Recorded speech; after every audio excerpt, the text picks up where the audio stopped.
Good morning, Kay. Just to declare an interest and to put my cards on the table, I benefited from free school meals as a child. I know the difference it made to my mum and dad, both of whom were working.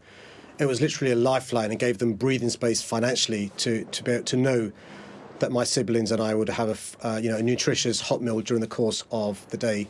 I recognise that there are literally millions of families in London who are struggling with the rising cost of living crisis.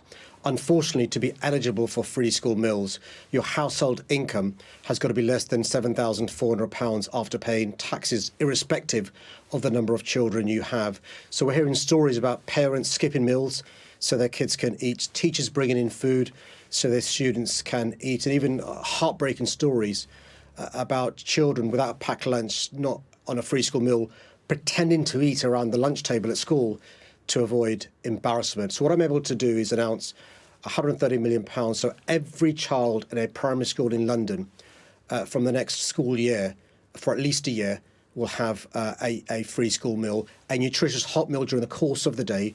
But also the key thing, Kay, I remember is that feeling of shame and embarrassment, because I had to get my free school meal voucher separate from my friends. Eat separately from the majority of pupils because we got our voucher late. And by making it universal, there will be no shame, no embarrassment, no stigma. What about secondary school students?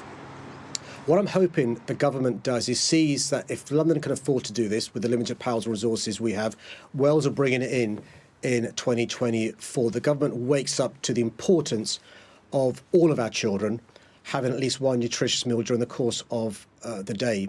You know, PwC did some research and they looked at the cost of universal free school meals in primary school and secondary schools versus the benefits, better educational attainment, better physical health, better mental health, better productivity, and there was a net benefit of more than £2.46 billion.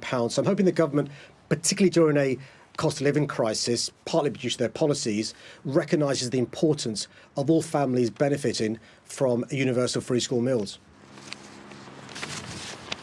Talking about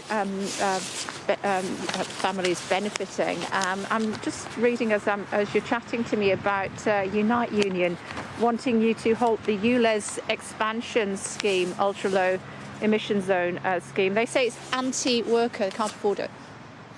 Can I just explain this, particularly to those watching this programme, because there's a lot of misinformation about our policies to clean up the poisonous air in London. Toxic air is a matter of life and death. Every year in our city, around 4,000 people lose their lives directly linked to the poor quality air. Children with stunted lungs forever because of the poor quality air.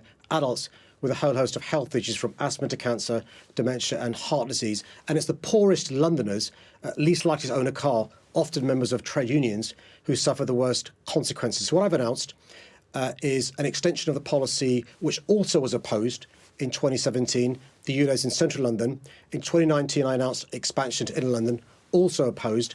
And what Imperial College say is there is no other policy in the world that's led to the improvements in air quality that the ULEZ has, an almost 50% reduction in toxic air. So I've announced an expansion to outer London, but also a package of more than £171 million for low-income families, for those who are disabled, for sole traders, for small businesses, and for charities to receive support from £2,000 to £9,500. And I'd encourage your viewers to go in the TfL checker, Transport for London checker, to see whether your vehicle's eligible. It more than likely is a compliant vehicle. 94% of vehicles in inner London already are compliant.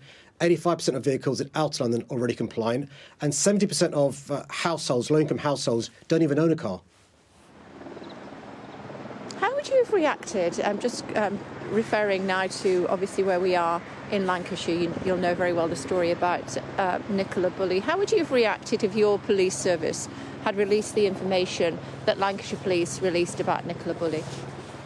Can I firstly say, Kay, because I suspect Nicola's family will be watching, my thoughts and prayers and London's thoughts and prayers are with them at this really difficult time.